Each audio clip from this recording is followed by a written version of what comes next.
자, 이번에 볼 작품은 최인훈의 광장, 페이지 174. 이 광장도 너무너무 중요한 작품 중에 하나죠. 우리 그 문학사에서 굉장히 큰 역할을 하는 작품이기도 하고요. 최인훈. 일단은 뭐 기본적인 배경 사실 하나만 좀 짚고 넘어갑시다. 지금 우리가 보는 작품은 6.25 전쟁 시기를 배경으로 하는 작품이에요. 이 작품은 아주 단순화시켜서 스토리를 말해보자면 우리 주인공 명준이 이데올로기의 대립 속에서 그 어디도 속하지 못하고 중립국으로 가는 과정, 그리고 참고로 이 주인공은 중립국으로 가는 과정에서 자살을 선택합니다. 이 어느 곳에도 속할 수 없는 인간의 슬픔, 이런 것들을 묘사한 작품이라고 생각하면 좋겠고 굉장히 관념적인 작품이야. 참고로 이 작품은 만약에 튀어나온다면 어려운 작품이 될 거예요. 왜냐하면 이 녀석이 의식의 흐름을 따라가는 장면들이 굉장히 많이 나올 거고 굉장히 비유적이고 상징적이고 관념적이고 철학적인 장면들이 많이 나와. 그래서 인물의 어떤 심리 속에서 막 머릿속에 여러 가지 의식의 흐름이 나오고 그 의식의 흐름에 등장하는 단어들이 쉽지 않은 단어들이 튀어나올 거거든. 그래서 그 맥락 따라가는 게 중요할 텐데 선생님이 여기서 좀 필요한 장면 그리고 좀 중요한 장면이 딱 수특하게 나와 있어서 거기 중심으로 해서 딱 정리를 한번 해드리긴 할 거고요. 자, 일단은 기본적으로 전체 스토리를 한번 보도록 합니다. 이 작품도 그냥 선생님 바로 설명을 해드리겠습니다. 우리 명준이라는 친구는 말 그대로 서울에서 이제 대학교까지 나와가지고 철학을 전공해서 굉장히 사려 깊은 친구인데 자 보자. 명준이는 처음에 남한에 살고 있었고요. 오케이? 근데 남한에 살고 있었는데 문제는 아버지가 월북을 해요. 그러다 보니까 전쟁 상황이니까 그 당시에는 참고로 지금은 뭐 휴전선 이런 것 때문에 월북하는 게 쉽지가 않잖아. 물론 지금도 군 경계에 실패해서 뭐 땅굴로 지나가기도 하고 뭐 수영해서 지나가기도 하고 이런 일이 벌어지지만 그건 쉬운 일이 아니죠. 특이하니까 기사로 나는 거잖아, 그치? 근데 이 당시에는 아직 그 휴전선이나 이런 것들이 제대로 만들어지지 않던 시기에는 상대적으로 오가는 사람들이 많았어요. 그때 납치 사건도 많았고 스파이나 간첩들도 많이 서로 보냈고요. 그런 시기인데 아무튼 아버지가 월북을 했거든. 그러다 보니까 이 명준이에게 계속해서 남한의 요원들이 자꾸 들이닥쳐서 아버지 어디 있어? 최근 소식 어떻게 됐어? 계속 자꾸 파묻는 거야. 캐묻는 거야. 자, 살기가 쉽지 않지. 오케이? 자, 그렇게 고민을 하다가 결국에는 어떻게 하기로 해? 그래, 남한이라는 장소에서 가만히 살아보니까 사람들은 남한이 무슨 주의? 자유주의라고 말하며 뭔가 모든 사람들이 소통할 수 있는 광대한 광장의 공간이라고 생각하면서 살아보려고 노력했지만 광장은 광장인데 굉장히 타락해 있고 뒤쪽으로 썩어있는 광장인 거거든. 환멸을 느끼게 되죠. 그래서 명준이는 어디로 올라갑니까? 북한으로 가요. 오케이? 그리고 북한으로 간 상태에서는 또 이제 북한에서도 처음에는 뭐 대접을 많이 해주고 이런저런 대접도 많이 해주고 이런 아무튼 좋았는데 얘들도 결국에는 북한은 결국에는 뭘 얘기하는 공간이죠? 사회주의라고 표현을 하죠. 사회라고 하는 건 각각의 개인들이 개인으로서의 의식도 있지만 이 전체적인 집합의 의도가 좀 중요한 역할이 되는 거잖아. 영도자의 지휘 아래 나아가는 세상이잖아. 그러다 보니까 여기도 명준이가 생각했던 그런 세상이 아닌 거야. 오케이? 자, 그렇게 해서 명준은 여기 소속도 아니고 저기 소속도 아닌 애매한 상태로 하루하루를 살아가게 되는데 그러던 어느 날 전쟁이 나죠. 그리고 전쟁이 났고 명준이는 어쨌든 엘리트 출신이잖아. 그치? 오케이? 야, 1950년대에 대학 나왔다고요? 이거 대박인 겁니다. 그죠? 그래서 당연히 군 장교로 참전을 하게 되죠. 하지만 그 과정에서 포로가 됩니다. 어디에 포로? 유엔군의 포로가 됩니다. 왜 유엔군의 포로가 됐을까? 북한 장교 출신으로 참전을 했을 테니까요. 근데 그 당시에 그런 게 있었어. 이 포로를 귀환시키는데 세 가지 선택지가 있었단 말이야. 첫 번째는 남한으로 간다. 두 번째는 북한으로 간다. 그리고 그도 저도 아닌 중립국으로 간다. 라고 하는 세 개의 선택지가 있었는데 명준이는 둘 다 살아갔잖아. 그치? 남한에서는 자유를 꿈꿨지만 그래서 광장 같은 세계를 꿈꿨지만 사람들은 서로 개인주의 사회에 빠져 있었고 그리고 역으로 북한으로 올라가 봤더니 이쪽은 사회주의라고 말하면서 열린 사회처럼 표현하지만 알고 보니까 밀실의 세계인 거고요. 아 잠깐만, 두 개를 거꾸로 말했나? 이렇게 말하면 참 중요한 건 아니고 광장과 밀실의 비유. 자, 그럼 일단 이것도 써놓고 가자. 그래서 광장이라는 공간과 밀실이라는 공간 이 두 개의 대립이 이 작품에서 굉장히 중요한 축을 이루게 되는데 이건 지문 속에서 한 번만 더 정리를 해드리겠습니다. 자, 아무튼 중요한 건 이 명준이는 남과 북 어디도 선택하지 않고 어디를 선택한다? 중립국을 선택해요. 근데 참고로 이 와중에서 또 슬픈 얘기가 있는데 명준이는 여기에서도 여기에서도 모두 애인이 있었어. 사랑하는 여인이 있었어. 근데 그 과정에서 이 뭐랄까 이 여기는 이름 뭐였지? 은혜라고 하는 여인이 있는데 이쪽 친구가 조금 더 중요한 역할을 해. 왜냐하면 자 전쟁이 났을 때 명준이도 장교로 출전을 했지만 이 은혜도 간호장교로 출전을 합니다. 근데 참고로 이 은혜는 명준이의 애를 베고 있는 상태에서 오케이? 아이를 가진 상태에서 폭격을 맞아서 죽어요. 그러니까 충격이죠. 자 명준이는 남한의 애인도 이미 버리고 온 셈이고요. 북한에서의 애인도 자신의 애를 가진 상태에서 폭격으로 잃어버렸고 삶의 희망을 완벽하게 잃어버렸습니다. 그렇게 해서 그래서 그 선택했던 중립국인데 그 중립국에 간다고 해봤자 나의 삶이 아름답고 행복할까요? 그렇진 않겠죠. 그래서 작품의 결말 부분에서는 결국 뭐 바다에 뛰어들었다라고 대놓고 말하진 않습니다. 그런데 이런 장면이 나와요. 갈매기를 봐요. 배 타고 이제 중립국으로 떠나는 중인데 갈매기가 두 마리가 열심히 자기 주변을 날아다니는 걸 봐요. 그러면서 생각하죠. 저 갈매기가 나의 은혜와 그 딸이지 않을까 하면서 그 갈매기를 쫓아 몸을 던져요. 그러면서 작품이 끝나거든요. 오케이? 자, 그래서 결국에는 이 작품은 이데올로기의 갈등 속에서 그 어느 것도 선택할 수 없는 어떤 인간의 본질적 좌절 이런 것들을 다루고 있는 작품이다라고 하는 걸 생각해 주셨으면 좋겠고 참고로 작품 속에서 아까 말씀드렸지만 이 광장이나 밀실 같은 단어들을 반복적으로 사용하니까 그런 의미들을 좀 잘 챙겨주시는 게 좋겠고요. 오케이? 가만히 생각해보니까 거꾸로 쓴 것 같아. 거꾸로 쓴 것 같아요. 자, 다시 바꿀게요. 여기가 광장, 여기가 밀실이 맞아. 왜냐면 여기는 모두가 함께하는 삶, 공산주의니까요.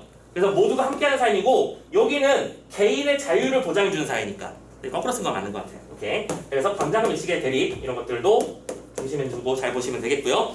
자, 아무튼 전체적인 얘기는 이 정도까지만 하고 역시 이 작품도 어떻게 읽어가 나가야 될까에 대한 고민을 하면서 지문 분석 좀 도와드리겠습니다. 자, 지금 우리가 보는 장면은 어디냐면 그 전쟁의 포로였던 이명준이 중립국으로 선택을 마치고 그 인도행 배 타고로를 타고 이동하는 중이었던 겁니다. 그리고 참고로 이 명준이가 참고로 애가 얼굴도 좀 참하게 잘생겼고 얼굴 훤칠한 데다가 엘리트 출신이잖아. 여기저기서 사랑을 많이 받아. 얘들아 그런 게 있단다. 사회 나와봐도 똑같이 알고 있을 텐데 사람은 잘생기거나 예쁜 걸로도 분명히 메리트가 있죠. 이거 인정하죠? 기본적으로 플러스 점수가 분명히 붙어 있습니다. 잘생기고 예쁜 것 때문에. 그래서 아마 명준이도 그런 대우를 받지 않았을까라고 생각이 되는데 이 선장, 그러니까 이 타고로의 배의 선장도 명준이를 마음에 들어요. 심지어. 그래가지고 야, 너 남한도 북한도 싫어서 인도를 가는 거면 내가 내 친척 여자애 소개시켜 줄 테니까 우리 집안에 와서 좀 살아보지 않을래? 이렇게 제안을 하기도 합니다. 그런 장면이 있었어요. 자, 아무튼 한번 질문 보도록 합시다. 어떤 내용인지 보자고요. 선장뿐 아니라 뱃사람들도 쳐서 이 배의 그들 석방자들에 대한 눈치에는 어느 나름의 은근히 알아준다는 대목이 있다. 이거 뭔 소린가 한번 뒤에 설명을 하죠. 그 대목인즉 그들 석방자들이 제 나라 어느 한쪽도 마다하고 낯선 땅을 살 것으로 골랐다는 데서 제 나라에서 쫓겨난 순환자 같은 모습을 저희들대로 그려낸 탓이다. 오케이? 그러니까 뭐냐면 순환이 뭐예요? 뭔가 억압받고 괴로움을 당했던 사람이라는 거지. 그러니까 이 타고르호에 타고 있는 사람들은 지금 전쟁 포로들, 특히 그 전쟁 포로들 중에서 중립국을 선택한 사람들을 데려가고 있는 중인데 얘들을 어떻게 여겼다는 거야? 좀 불쌍한 사람들, 그치? 여기저기서 압박받은 사람들이라고 생각하는 것이겠지. 이런저런 일로 그런 눈치를 채게 될 때마다 턱없는 몫을 눈을 칠해가며 받아들이고 있는 듯한 부끄러움을 맛본다. 됐죠? 뱃사람들은 우리를 어떤 느낌으로 오는 거야? 불쌍한 사람들. 이런 눈치로 보고 있는 거야. 그리고 그런 눈치를 우리한테 보여줄 때마다 명준이를 비롯한 사람들은 부끄러움을 느끼는 거죠. 부끄러워하는 자기가 혀를 차고 나무라고 쉽게 못마땅하다. 그는 그 마음을 다 파헤치면 뜻밖의 무슨 섬뜩한 무언가가 튀어나올 것 같아서 두루뭉술한 손길로 얼버무려온다. 어때요 느낌이? 기대? 두려움? 아무것도 아무 생각도 없어요. 명준은 거기를 젓는다. 지금 누구의 대화입니까? 선장과 타고르호 선장과 명준의 대화입니다. 선장이 물어보는 거지 지금 중립국을 선택하고 가는 그 마음이 어떤 상태인가 물어봤더니 아무 생각 없는데요 하고 있는 중입니다. 생각이 없을 리가 있나? 수없이 많은 고민 끝에 중립국을 선택한 거잖아. 그러니까 대답을 그냥 피해버리는 겁니다. 지금 이거. 선장은 연기로 동그라미를 만들어서 훅 뿜어내면서 가볍게 웃습니다. 하긴 나로서는 알 수 없는 일이야. 자기 나라 어느 쪽으로 가도 가지 않고 색반 다른 나라로 가서 살겠다는 그 말이지. 부모나 가까운 핏줄이라든지 뭐 아무도 없어? 있어요. 누구? 어머니? 아니 아버지? 명주는 끄덕이면서 왜 어머니부터 물어보게 될까 그런 생각을 합니다. A는 명주는 얼굴이 그렇게 알리도록 금시 헬쓱해진다. 그러니까 부모님 선장이 명준이랑 얘기를 터보려고 부모 얘기를 했을 때는 그냥 명준이 딴 생각을 하는 겁니다. 왜 사람들은 물어볼 때 엄마부터 물어볼까? 그런 생각을 하다가 다음에 A는 물어봤더니 명준이의 얼굴이 하얗게 질러버리죠. 아까 말씀드렸잖아. 의회 때문에 그러는 겁니다. 오케이? 물론 여기 나만 두고 온 애인도 미안하지만 그래서 애인 얘기를 했을 때 얼굴이 하얘지니까 선장이 깜짝 놀라는 거죠. 선장은 당황한 듯 오른손 인지를 세우고 고개를 까딱해보면서 Sorry 라고 말하고 중입니다. 아픈 데를 건드린 실수를 비는 그런 품에 그대로 쓰는 버릇인지 모르나 퍽 분별 있는 사람의 능란한 몸짓이 얼핏 스친다. 산전수전 많이 겪고 사람들 많이 겪어본 사람이 선장일 거 아니야, 그치? 그래서 그런 사람의 어떤 익숙함이 느껴지고 있어요. 선장을 잠시나마 거북하게 해서 안 됐다. 그럼 이건 무슨 소리예요? 명준이의 생각이죠. 명준이는 아예 선장한테 좀 내가 좀 과하게 대하고 있는 거 아닌가? 라고 해서 미안해졌고요. 양쪽으로 트인 창으로 바람이 달려 들어와서 바늘로 꽂아놓은 해도에 가장자리를 부르르 떨게 하죠. 갈매기들은 바로 옆을 내면서 창으로 테드러진 넓이를 치려고 치솟으며 맛모금을 긋고 말이 좀 어렵지. 맛모금을 긋고라고 하는 얘기는 이렇게 서로 마주친 지점에 선이 이어진다는 얘기니까 대각선 이렇게 번역하면 돼. 대각선으로 백고리 쪽으로 휙 하고 사라집니다. 햇빛이 함께 환해지면서 멍한 느낌 팔다리를 훑고 흘러가고 있고 먼 옛날 그의 초라한 삶에서 그래도 무겁다고 해야 될 몇 가지 일들이 다가올 때도 그렇더니 A는 할 때 그 말이 아직 이토록 깊고 흰색 울림을 지니고 있다는 것은 하면서 지금 뭐하고 있어? 명준이의 마음속에 깊은 상처로 남아있는 그치? 장면을 보여주고 있죠. 애인이 있으면 이렇게 다른 나라로 가겠다고 나설 리가 있겠습니까? 하면서 명준은 미안했던 것을 메우기나 하듯 짐짓 누러지면서 그치? 선장을 건너봅니다. 지금 앞에 있는 선장을 배려해주는 태도죠? 오케이. 선장은 잠깐 실론이 되었다가 문득 자라 말합니다. 아니지 그럴 수도 있지 하면서 그 몹시 가라앉은 말투에 섬뜩해지면서 빈 찻잔을 들어 만지작거리며 저쪽은 다짐하듯 아니지 그럴 수도 있지. 글쎄요. 아무튼 아까와는 딴판으로 그 일에 내놓고 티를 보이는 품이 고다서 좋다. 오케이? 그러니까 이건 뭔 소리냐? 지금 티를 내보이는 품이 고다서 좋다라는 얘기는 선장이 명준이를 마음에 들어했다는 얘기야. 그러니까 얼굴이 자 봐봐, 이제 사람만 봐봐. 선생님이 얘한테 물어봤어. A는 했더니 얘가 얼굴이 파래졌어요. 파래지니까 sorry 하고 넘어가려고 했는데 얘가 아니요 뭐 애인도 애인이지만 그럴 수도 있는 거죠. 그래서 나는 얘를 배려하기 위해서 애인 말고 딴 얘기를 자꾸 하려고 했지. 근데 얘는 계속해서 그 애인이 애인이라는 얘기를 하고 있어. 그럼 뭐야? 얘는 힘든 일이지만 계속 그걸 이겨내려고 마음속에 생각하고 있고 게다가 더 상대방, 나랑 대화하고 있는 상대방을 위해서 배려하고 있는 모습도 보이는 거지. 내가 궁금해한 걸 계속 끄집어내고 있는 중이니까. 뭐야? 선장 입장에서는 얘가 마음에 드는 거야. 사람이 똑바로 되어 있다. 그죠? 자기가 싫은 걸 싫다고 해서 무조건 회피하는 사람이 아니라 자기가 싫은 지점일지라도 상대방을 위해서 말 꺼낼 수 있는 사람이다. 그치? 그래서 아까 말씀드렸던 권한 얘기가 되는 거야. 아무튼 간에 사람에게 가장 중요한 것을 남기고도 항구를 떠나야 할 때가 있습니다. 되게 중요한 말이야 이거. 항구. 자, 이 항구의 정의에 대해서 뒤에서 설명하게 될 테니까 일단은 중량은 같이 뛰어넘어갑시다. 중량은 뛰어넘어가도록 하고요. 자, 다음에 바로 어떤 단어가 나오고 있냐면 중립국, 이 장면이 나오고 있죠. 혹시 이 작품을 다른 데에서 본 적이 있는 기억이 있는 사람이라면 이 중립국이라는 단어를 굉장히 잘 알고 있을 겁니다. 지금 이 장면은 뭐냐면 과거 회상 장면이에요. 오케이? 명준이가 배를 타기 전에 당연히 포로 교환소에서 남한과 북한의 실무자랑 상담을 한 번씩 해. 남한으로 오자. 그 이유는 뭐 때문이다. 북한으로 와라. 그 이유는 뭐 때문이다. 그래서 설득을 합니다. 근데 명준이는 둘 다 싫다고 하고 중립국을 온 거거든요. 됐죠? 지금 그 장면이 돌아온 거야. 그러면서 한번 잘 따라와봐요. 중요한 장면이에요. 여기서부터. 중립국이라고 말하니까 이렇게 말하죠. 지식인일수록 불만이 많은 법입니다. 그러나 그렇다고 지 몸을 어떻게 없애버리겠습니까? 그럼 제 몸은 당연히 우리 조국을 말하는 거겠지? 종기가 났다고 말이죠. 당신 한 사람을 잃는 건 무식한 사람 열을 잃는 것보다 더 큰 민족의 손실입니다. 당신은 젊습니다. 우리 사회에는 할 일이 태산이죠. 그래서 나는 당신보다 나이를 약간 더 먹었다는 의미에서 그래서 친구로 한번 말해볼게요. 조국의 품으로 돌아오세요. 조국을 재건하는 일꾼이 되어주십시오. 낯선 땅에 가서 고생하느니 그쪽이 당신 개인으로서도 행복이라는 것을 믿어 의심치 않습니다. 오케이? 자, 지금 이건 뭐냐면 남한 측의 설득자와 명준이가 대립하고 있는 상황인 거야. 남측의 설득자는 첫 번째, 우리 민족의 보탬이 되는 사람이 됐으면 좋겠다. 우리 민족을 생각해달라. 그렇지? 라고 설득을 하고 있고요. 또 두 번째, 당신의 능력을 인정한다. 당신의 능력을 우리 민족을 위해서 써달라라고 말하며 또 이런 말도 합니다. 나는 당신을 처음 봤을 때 대단히 인상이 마음에 들었습니다. 뭐 어떻게 생각하지 마십시오. 동생 같다는 느낌이 들었다는 거죠. 만일 남한으로 오신다면 개인적인 조력을 제공할 용의가 있습니다. 참 명준이 사랑받아요, 여기저기서. 그치? 그래서 어떻습니까? 라고 물어보죠. 이건 뭐예요?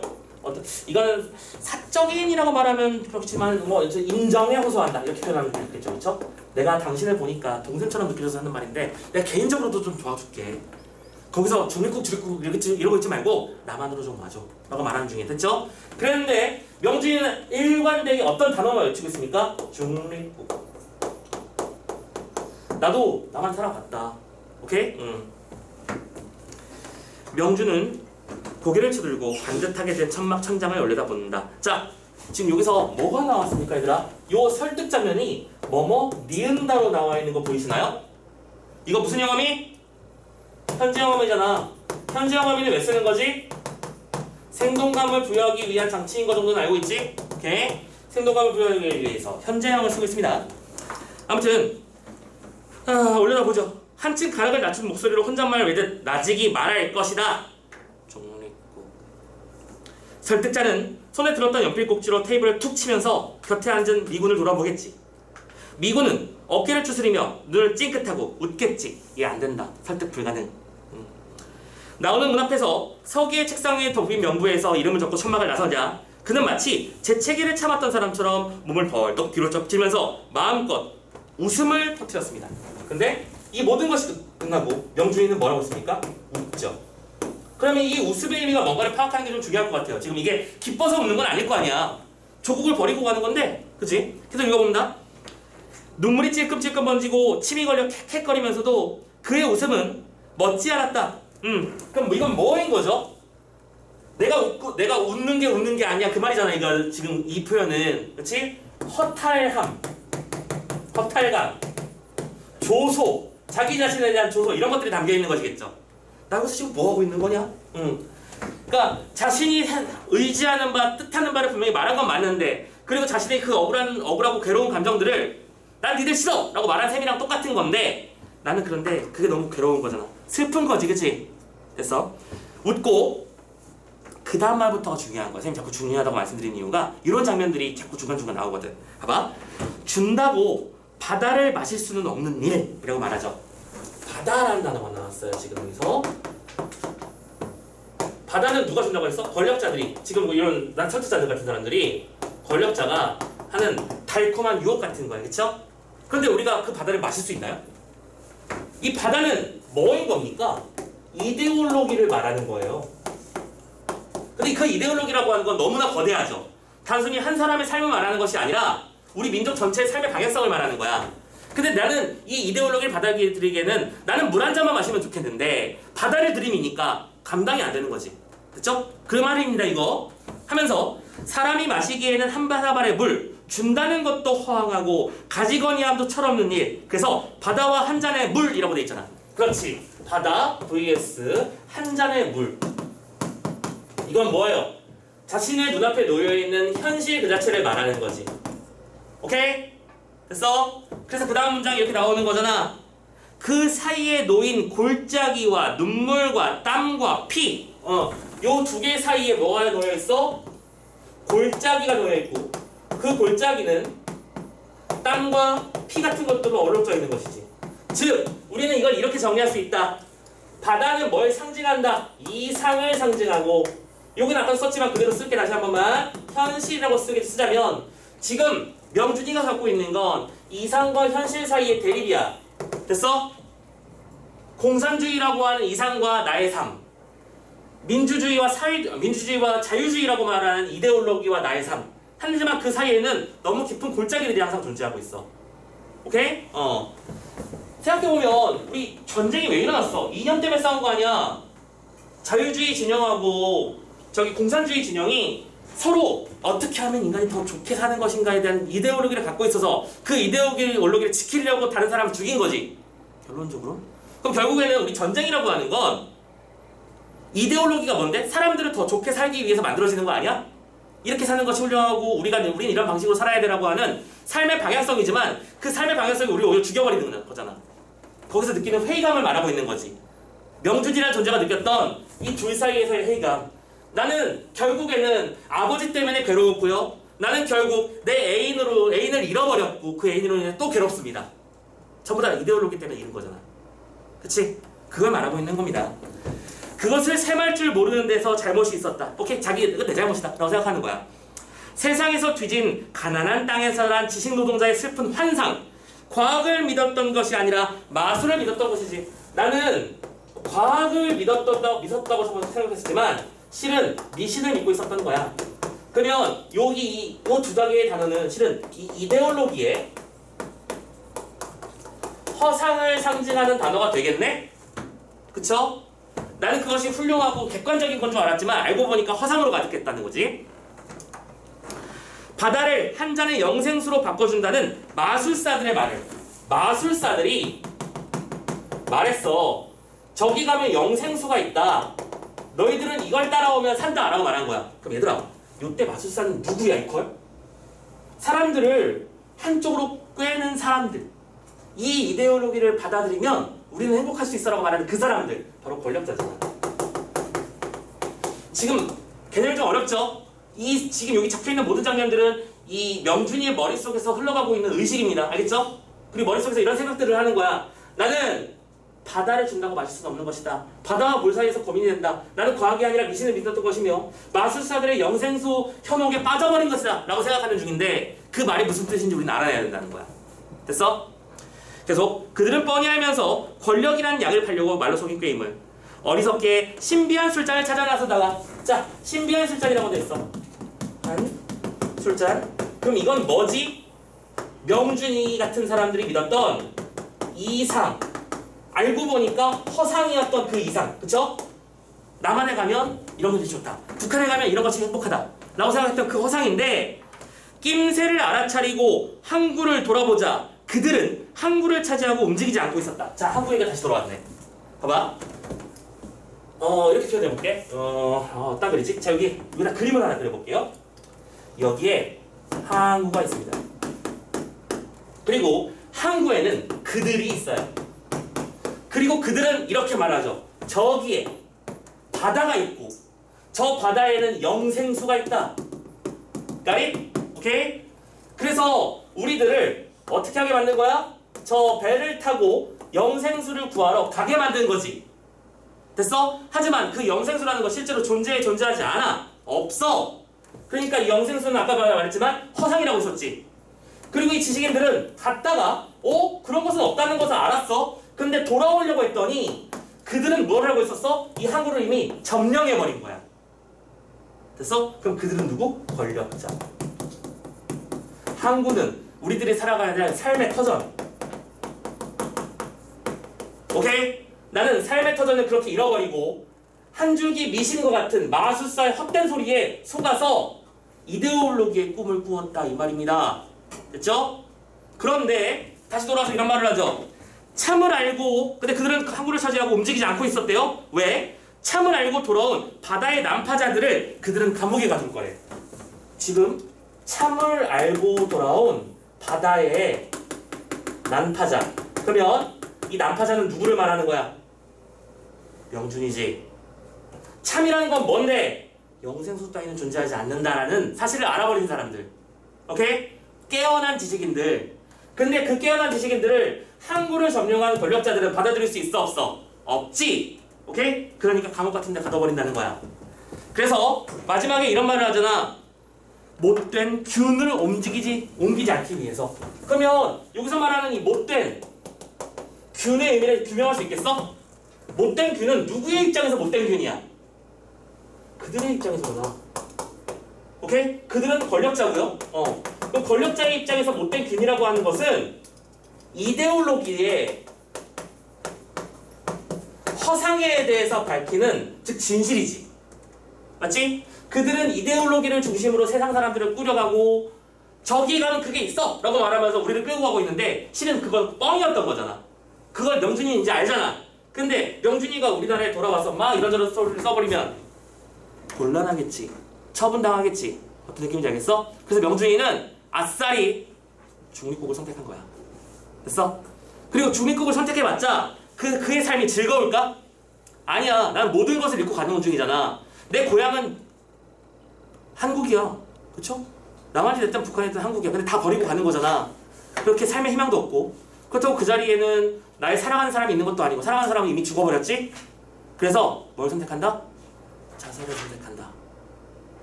참고로 이게 자살은 어떻게 표현되냐면 작품 끝에서 타고로는 선원 한 명을 잃은 채 항해에 간다 하면서 끝납니다. 사라진 한 명이겠죠? 오케이? 무슨 말인지 알겠지? 그 한 명이 바로 명준이일 거야. 자, 그런 내용이고, 자, 하나만 더 보조적으로 말씀드릴게요.